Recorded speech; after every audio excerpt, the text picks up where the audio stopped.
قرآن بھوکے پیٹ اترا ہے، غار ہرا میں اترا ہے، جہاں تھوڑے سے ستو، تھوڑے سے جو، تھوڑا سا پانی ہوتا تھا۔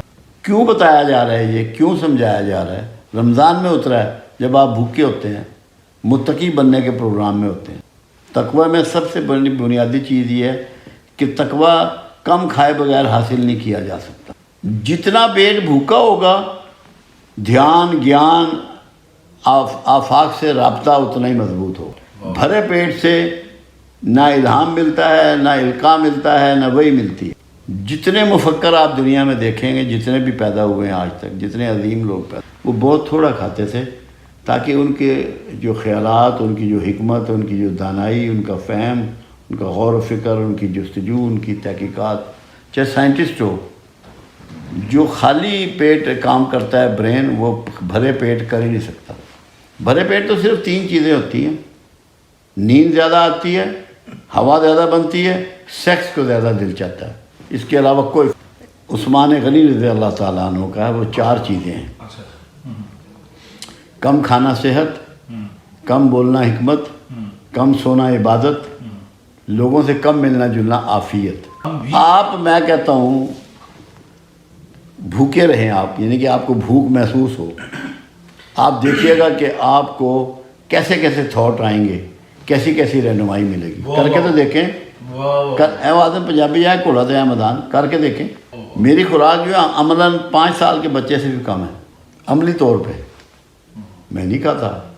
اگر کھاؤں گا تو بندہ میرے پاس آتا ہے کہ اے مریض ہے، 26 ہسپتالوں میں گھوم کے آیا، 26 پیروں کے پاس ہو گیا ہے، تو اللہ مجھے سمجھ دے دیتا ہے اس کی۔ اگر میرا بھرا ہوا پیٹ ہوگا تو میں واسی مار رہا ہوں گا۔ جاگنے کے لیے، ذہن کے جاگنے کے لیے کم کھانا ضروری ہے، ورنہ یہ سو جاتا ہے۔ دماغ سو جائے تو نصیب بھی سو جاتے ہیں۔ دوپہر کا کھانا اسلام میں نہیں ہے۔ قرآن اٹھا لیں، آپ تو قرآن کے طالب علم ہیں، 3 جگہ قرآن میں ہے دوپہر کا کھانا نہیں ہے، صبح شام کا کھانا ہے۔ نکال لیں قرآن، اللہ کے رسول سے ثابت ہی نہیں ہے دوپہر کا کھانا۔ جو ہمارے پنجاب میں شروع میں رواج تھا وہی ہے، صبح ناشتہ، پراٹھا، لسی اور ڈیگری ویلے کھانا، یعنی کہ کیونکہ لائٹیں نہیں ہوتی تھی نا، لالٹینیں یا دیے جلتے تھے، تو مغرب سے پہلے کھا لیتے تھے کیڑے پتنگے کے ڈر سے، اندھیرے کے ڈر سے۔ وہی 2 ٹائم آج بھی ہیں اگر صحت مند رہنا ہے۔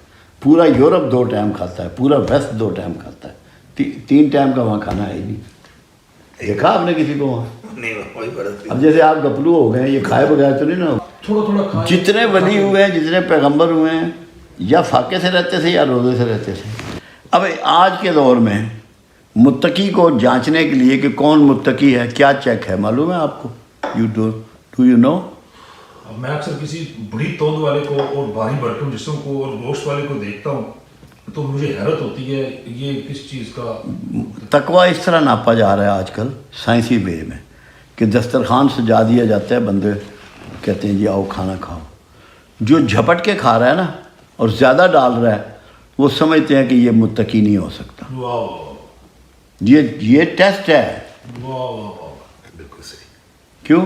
کیا کہا گیا؟ روزے کیوں فرض کیے گئے کہ تم تاکہ صاحب تقویٰ بن جاؤ؟ تو روکا ہی گیا نا، رکنے کا نام صاحب تقویٰ ہے نا۔ نیکی کا نام نیک صاحب تقویٰ نہیں ہے، پرہیزگار صاحب تقویٰ ہے، رک جانے والا۔ یہاں تقوی کا معنی ڈر اور خوف کر دیا گیا، جبکہ وہ آپ درست کہہ رہے ہیں کہ رکنے کا نام، بہت زیادہ کھانے سے رکنا، بہت زیادہ سونے سے رکنا، ہر چیز پرہیز۔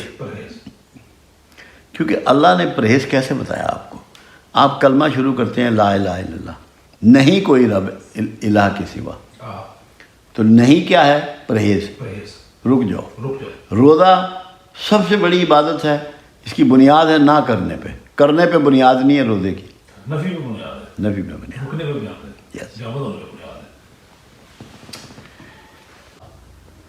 خاکستر کر دینے والا، واہ کس کو؟ گناہوں کو۔ واہ، کیا کہنے؟ جی اب جب یہ معنی پتہ ہوں گے تو رمضان کی فضیلت کہاں جا پہنچی؟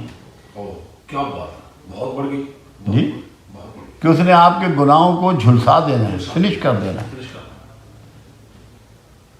کبھی کسی کو نہیں پتا، میں نے مجمع میں سوال کیا یہ، میں نے کہا آپ لوگ کوئی بندہ بتایا کہ رمضان کے معنی کیا ہے، تو یہ سمجھنے کی بات ہوتی ہے۔ یہ میں نے کہا آپ لوگ ہوں تمہیں پتہ لگے کہ رمضان کہتے کسے ہیں۔